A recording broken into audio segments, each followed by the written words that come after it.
What if the first meal of your day is quietly working against your muscles and you don't even realize it?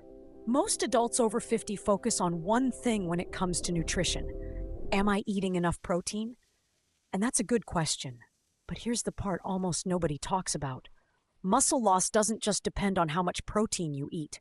In many cases, it depends on when you eat it. In fact, one of the biggest hidden mistakes affecting strength after 50, mobility and long-term independence may start with something surprisingly simple: your breakfast. If your morning usually looks like toast, cereal, fruit, or just coffee, you're not alone. Millions of people begin the day this way, thinking it's healthy. But here's the twist. After a full night of fasting, your body wakes up ready to repair and maintain muscle.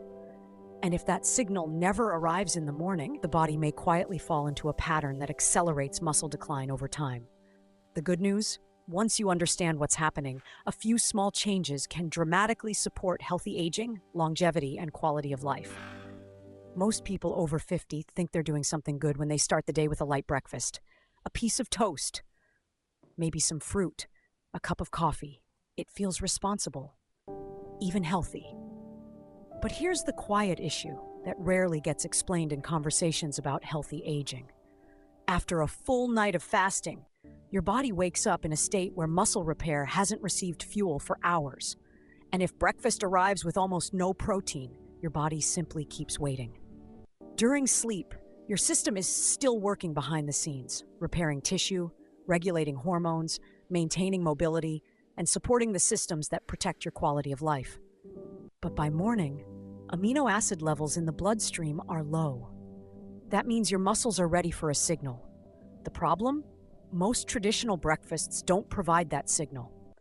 For someone focused on longevity and strength after 50, that quiet nutritional gap can slowly add up over the years. Now here's the interesting twist. Many people assume muscle maintenance is mainly about what happens in the gym, but the body doesn't build or preserve muscle during workouts. It does that during recovery, when protein becomes available.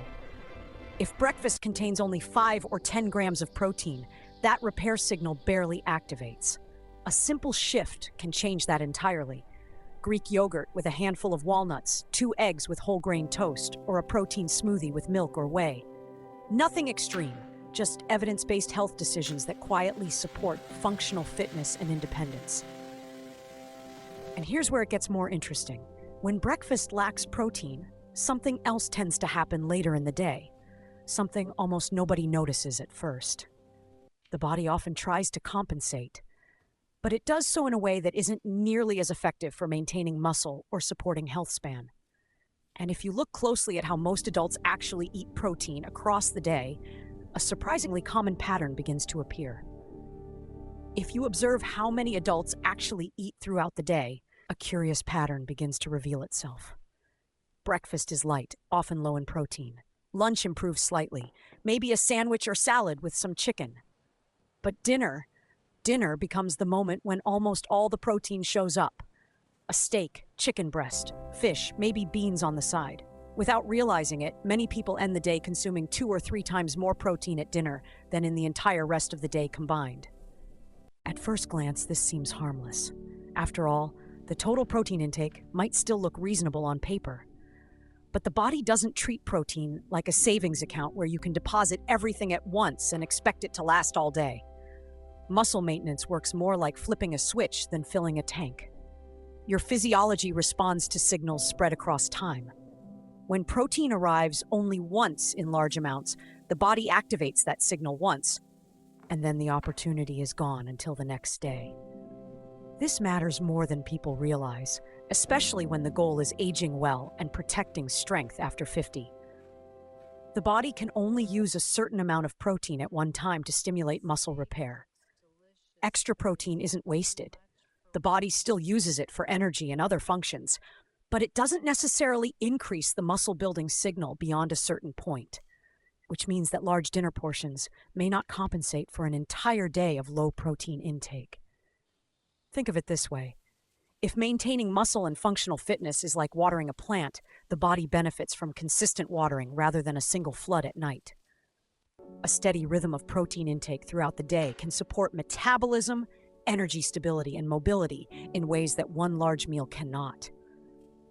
And once you understand the biological switch that controls this process, the entire strategy around protein suddenly becomes much clearer. Now, here's the part most people never hear when they're told to eat more protein. Muscle doesn't simply respond to protein gradually throughout the day.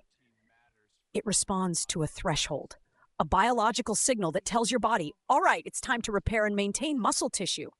Researchers often refer to this as the muscle protein synthesis trigger, largely influenced by amino acids like leucine. And once that signal is activated, your body shifts into repair mode, a key process for preserving strength after 50 and supporting long-term health span. But here's where the subtle problem appears. If a meal contains only a small amount of protein, say 5 or 10 grams, the body may not fully activate that repair signal. The nutrients are still useful, of course, but the metabolic switch that stimulates muscle maintenance may remain only partially engaged. Many studies suggest that for older adults, that trigger often occurs somewhere around 25 to 35 grams of protein in a single meal. Below that level, the signal may whisper instead of speaking clearly. Imagine trying to turn on a lamp with a dimmer switch that never quite reaches full power. The light flickers, but it never truly illuminates the room. Muscle metabolism behaves in a surprisingly similar way. Meals that reach the protein threshold can send a strong signal that supports functional fitness, mobility, and the physical resilience that allows people to maintain independence as the years pass. It's one of those quiet principles of evidence-based health that changes how you look at everyday meals. And once you understand this trigger concept, something interesting becomes obvious. The real goal isn't simply eating more protein overall. The real strategy is activating that muscle signal multiple times throughout the day. Instead of one large trigger at dinner, the body benefits from several moderate signals spread across meals. But there's another biological twist that makes this even more important as we age, something scientists call anabolic resistance. And that changes the equation in a way most people never expect. Here's a biological reality that almost nobody explains clearly. As the years pass, muscles don't respond to protein the same way they once did. In your 20s or 30s, the body reacts quickly to even small amounts of protein. But after 50, and especially after 60, the muscle cells become a little more stubborn. Scientists call this anabolic resistance, which simply means the body needs a slightly stronger signal to activate muscle repair and maintenance. It's not a failure of the body. It's simply part of healthy aging. But here's the encouraging part. This doesn't mean maintaining muscle becomes impossible. It just means the strategy needs to become a little more intentional. For someone interested in longevity, mobility, and preserving independence, understanding this shift is powerful.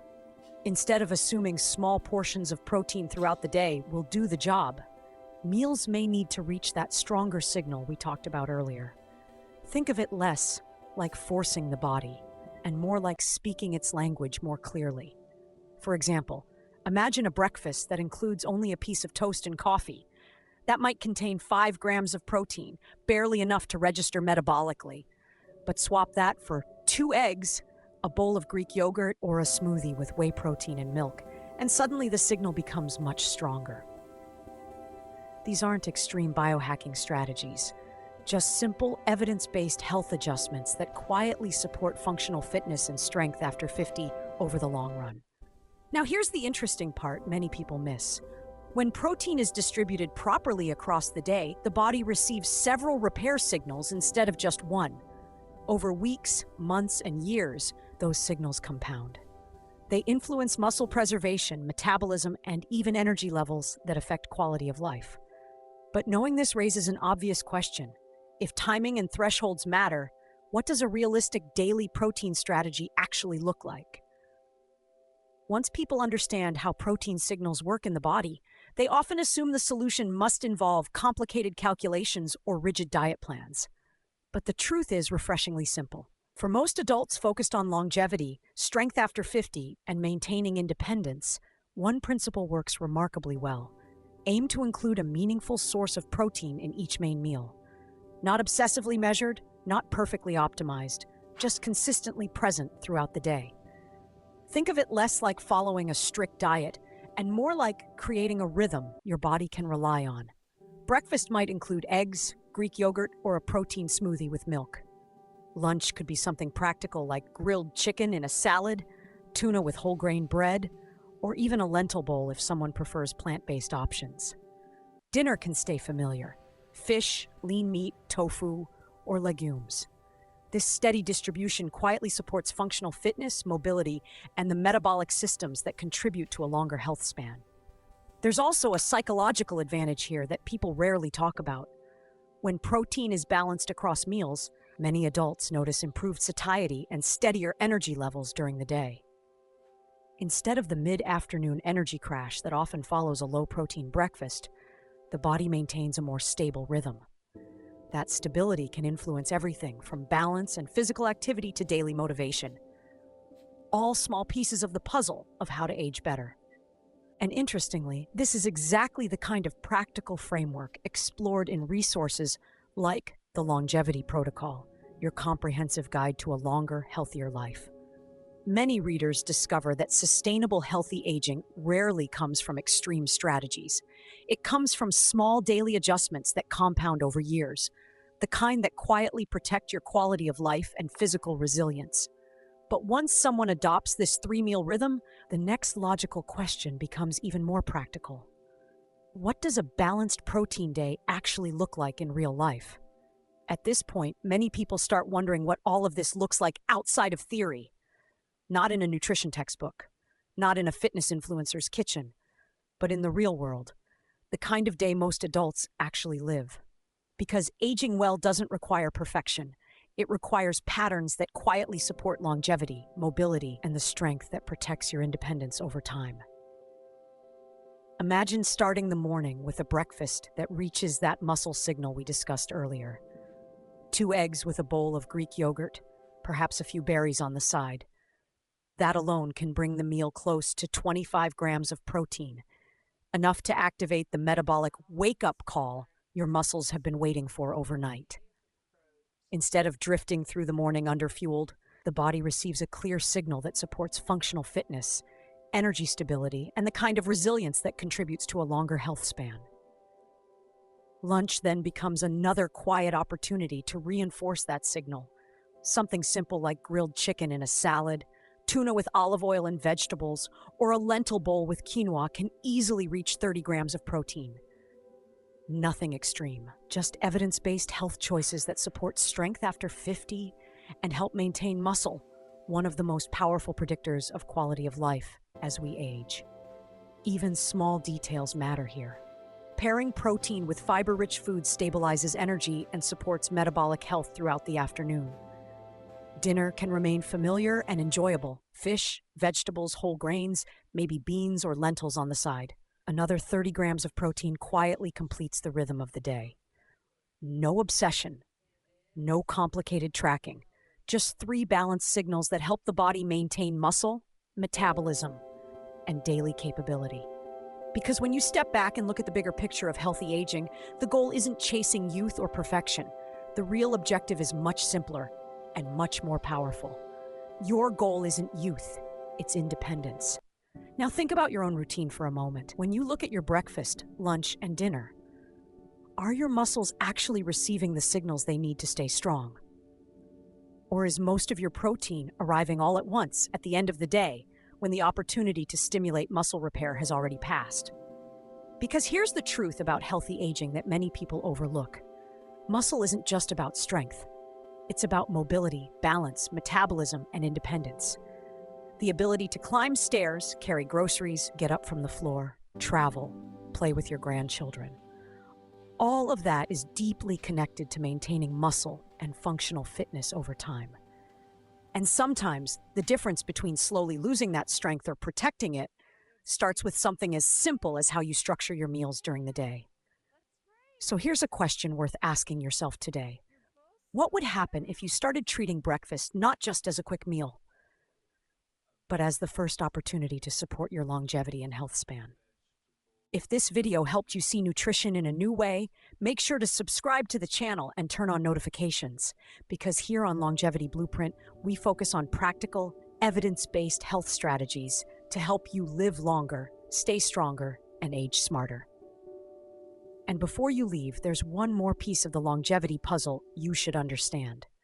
Protein timing supports muscle, but your metabolism also leaves early warning signs in your blood work long before problems appear. I made a video explaining one specific blood test ratio that can reveal early metabolic aging and what it might mean for your long-term health. Click the video on your screen now. This blood test ratio can reveal early metabolic aging. Because learning how to age better isn't about one habit, it's about understanding the signals your body is giving you.